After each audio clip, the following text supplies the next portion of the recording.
Hi, I'm Ryan Davis. I'm Matt Chewy. I'm Vince Rizzo. Welcome to KORRACAST Episode 1.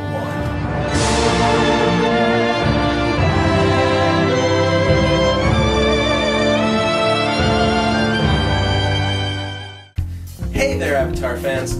So all three of us are really big fans of Avatar, so what you're going to see here is we're going to give you a lot of news, we're going to give you release dates for when episodes are going to come out, and we're also going to give predictions about what we think is going to happen in the next episode, and that's about it. And now for Avatar news. We finally have a release date and an official title for the new TV show. The official title in the US being Legend of Korra. April 14th is when the show's coming out, and we're really excited. Yeah, we sure are. So the big news for today is that the first episode got leaked online. Well, technically it didn't get leaked, but the password and username for a press-only website did get leaked. You should watch it when it really airs on April 14th with the rest of us, especially if you're in the Nielsen family. We like to show ratings. If you can't wait until April 14th, what you can do is sign on to Legend of Korra's Facebook page, and what's going to happen is they will actually air the first episode of Legend of Korra on March 24th instead of April 14th. You should still tune in on April 14th to watch the show, because right after the first episode, they're going to show the second one. Alright, thanks guys. That's all the Avatar news we got for you this week. So if you're familiar with our channel, you probably saw our video where we filmed the entire Legend of Korra panel at the 2011 San Diego Comic-Con and put it up on YouTube. You probably remember us guys as the guys who were doing this in the shot. I was the foaming mouth guy screaming around. Whoever left those comments, this guy here. We have a trailer to show you.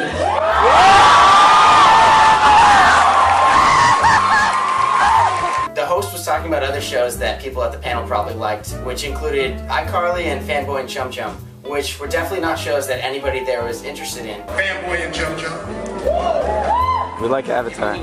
Anyway, that was a big event for us. For any Avatar fan, many people like us who were there all day just to get into the Avatar panel. And it ended up being worth our while. We learned quite a bit during that panel.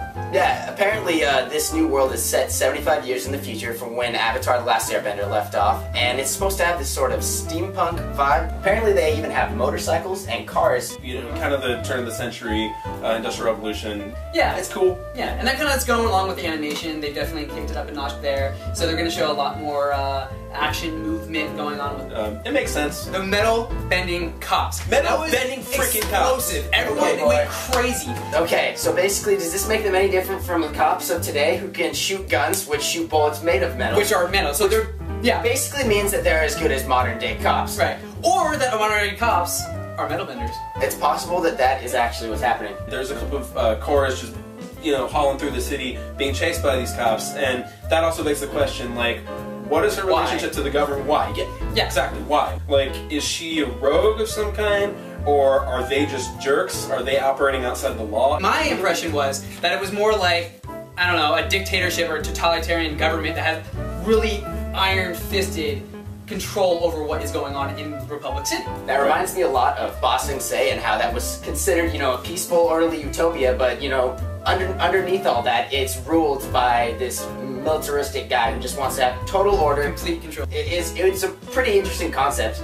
And this goes up to a bigger idea for the whole show. Is that obviously Mike and Brian would not make this show if they didn't think that they had good storyline to do it. And it just proves that not all things are rosy after the end of the first series.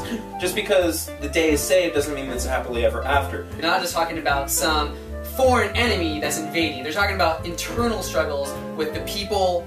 Yeah, just because everybody's together, united, doesn't mean that overnight everything is going to be perfect. Right, there's going to be a lot of hostile, you know, tension going on between different groups. Right, and I, for one, am really excited to see how far they take that, what kind of social struggles that we see, and where it all goes.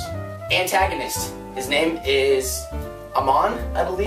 I don't know how it's pronounced. Amon Omen. Again, we would like to stress that none of us have watched the leaked first episode, so we don't actually know how his name is pronounced. It's Oman or Oman. Oh, yeah. I'm sure M. Night Shyamalan would butcher the pronunciation, whatever it is. So, you know, going back to the first show, the antagonist was very, it's like brute force. It's the fire. Of course, the fire guys are the bad guys. It's a different situation in this show. Right, like our main bad guys might be the anti-Bender revolt, But the Benders are supposed to be the good guys. In the first one, we have Aang, we got Katara. There are Benders, there are heroes. Right. But now they're being fought against by these other folks. And one of the things I'm really most excited about this series is that things aren't quite black and white all the time.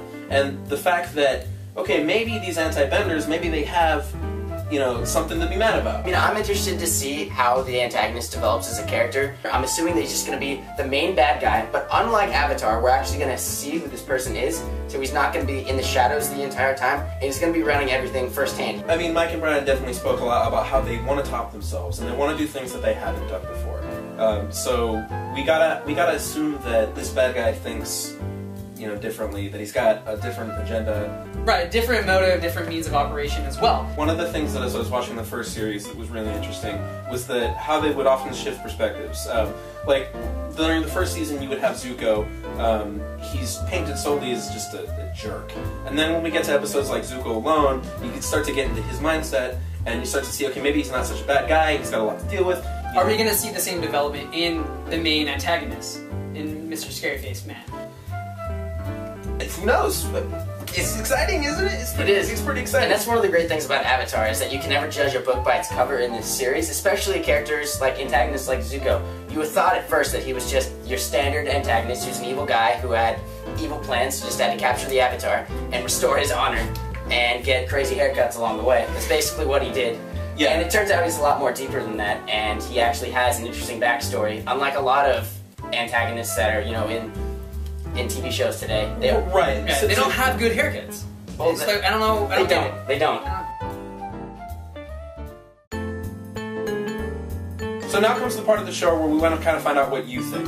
So here's a question for you guys to discuss in the comment section. So how do you think Oman is going to top Zuko as an antagonist, or just any antagonist in the series like Azula or the Fire Lord?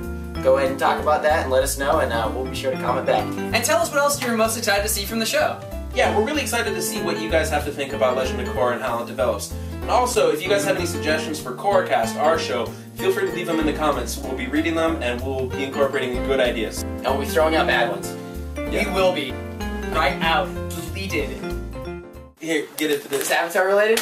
Alright, so, Nope. Alright. Maliciouses. Okay, alright. So what is this exactly? Oh god, it smells so bad. It's where, okay, so, There's Alright, about a I wanna 50% different chance flavor. we're going to die after eating these. Let me grab one. okay, go.